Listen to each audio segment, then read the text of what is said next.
도덕적인 성숙이 이루어져야지만 그 세 가지 능력이 종합적으로 발전돼야지만 넌 행복할 수 있어. 이렇게 얘기하는 거예요. 너무 쉽잖아. 그렇게 얘기해 주니까. 그래서 두 번째 내용전개 방식 얘들아. 내용전개 방식, 서술 방식. 얘 독서를 어떤 방식으로 설명해 주고 있는지 한번 찾아볼까요? 제일 많았던 거 얘들아. 행복이란 무엇인가 행복의 개념 설명할 때 정의의 방식 썼어. 정의. 그치? 정의 썼어. 그치? 뭐뭐란 뭐뭐다. 이게 정의야. 뭐뭐란 뭐뭐다. 뜻풀이. 행복이란 무엇인가 이런 거에 대해서 행복이란 이런 것이다 라는 게 정의의 방식이라고. 내용전개 방식. 그리고 또 뭐 쓰였죠? 벤담과 미래 관점 차이에서 대조의 방식 썼죠. 응? 가로해가지고 좀 이상하니? 표정이 그런 것 같아요. 다시 정의의 방식 썼고요. 그 다음에 대조의 방식 썼어요. 대조는 언제 썼다고? 벤담과 미래 관점 차이 얘기할 때. 알았지?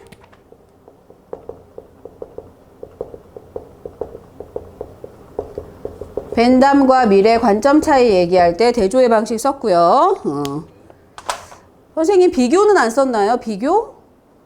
비교도 쓰긴 했어. 왜냐면 둘 다 공리주의자고. 그치?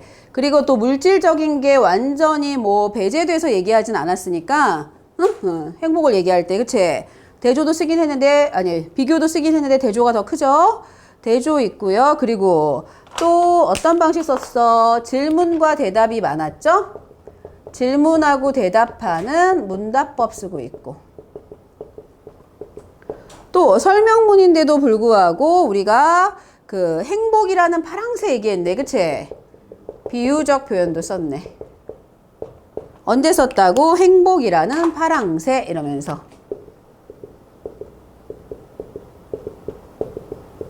행복이라는 파랑새. 그래서 파랑새 얘기하면서 행복은 가까운 데 있었다라는 얘기 했지. 그치?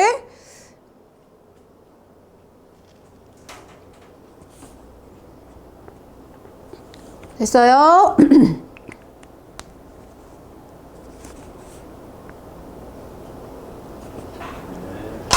됐고, 세 번째 봅시다. 세 번째, 물질적, 여기 뭐 들어가 주면 돼? 물질적 만족에 대한 벤담과 누구? 미래 관점 차이. 물질적 만족에 대해서 벤담은 뭐라고 얘기했죠?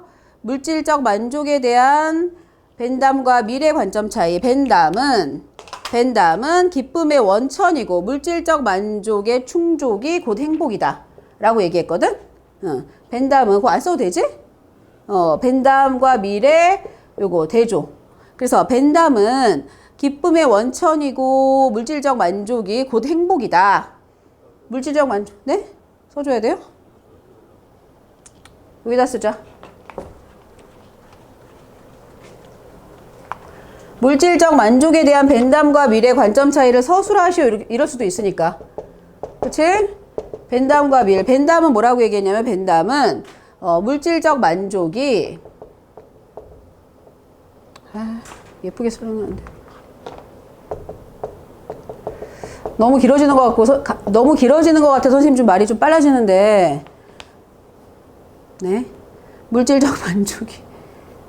왜냐면 이게 어느 철학자 행복 수업이 좀 짧아가지고 선생님 생각에는 한 30분이면 끝나지 않을까 이랬는데 택도 없네요.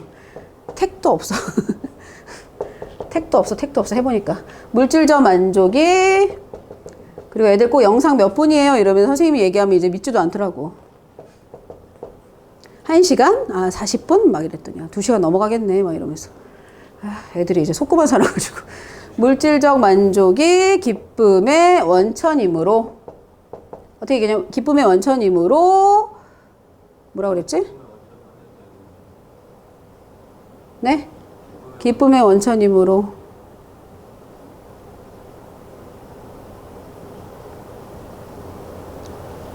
여기 물질적 만족을 써가지고 지우자.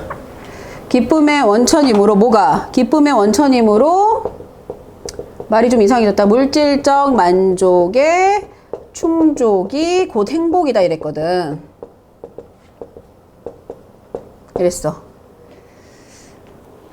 그건 누가? 벤담이. 본문에 있어. 어딘지 알면 돼. 기쁨의 원천이므로 물질적 만족이 곧 행복이라고 얘기했고, 밀은 뭐라고 했냐면은, 밀은 우리가 추구하는 뭐일 때만, 물질적 만족에 대해서 우리가 추구하는 물질적 가치가 가치의 달성에 도움이 될 때만, 그치? 가치의 달성에, 또 쓰다 보니까 길어지잖아요. 도움이 될 때만 의미를 가진다. 응? 이라고 얘기했어요. 밀은. 그래서 물질적 만족에 대한 벤담과 밀의 차이는, 벤담은 물질적 만족이 곧 행복이야. 그게 충족돼야지만 행복해. 라고 얘기한 거고, 밀은 물질적 만족이라는 거는 결국 본질적 가치 달성에 도움이 될 때만 의미를 가져. 이렇게 얘기한 거라고. 알았죠? 됐어요?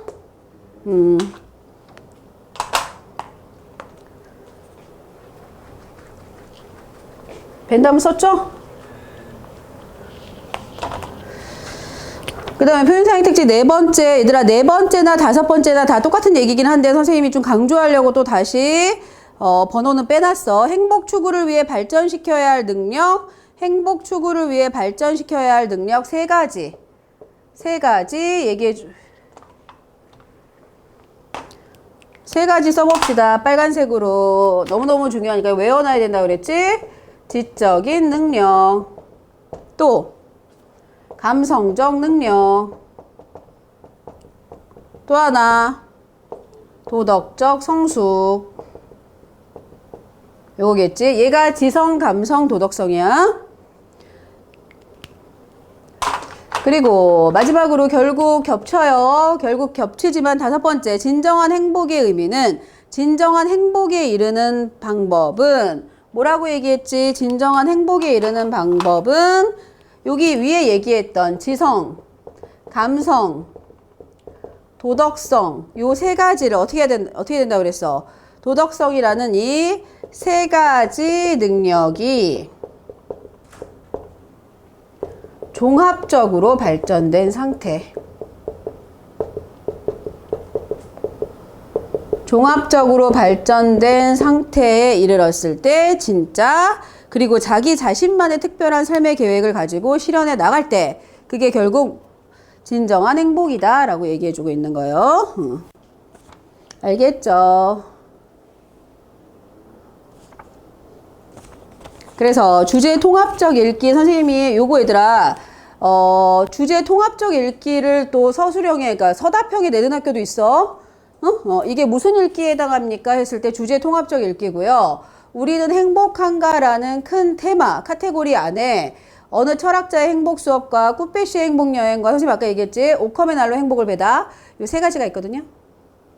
그 세 가지 중에 첫 번째, 어느 철학자의 행복 수업 했는데 미리 생각하는 행복은 한마디로 뭐다? 요거. 지적인 능력, 감성적 능력, 도덕성, 지성, 감성, 도덕성을 종합적으로 발전된 상태를 가지고 있는 사람이 진정한 행복을 이룰 수 있다라는 얘기를 하고 있네요. 좋은 얘기였어요. 그래서 어느 철학자의 행복 수업 여기서 마칩시다.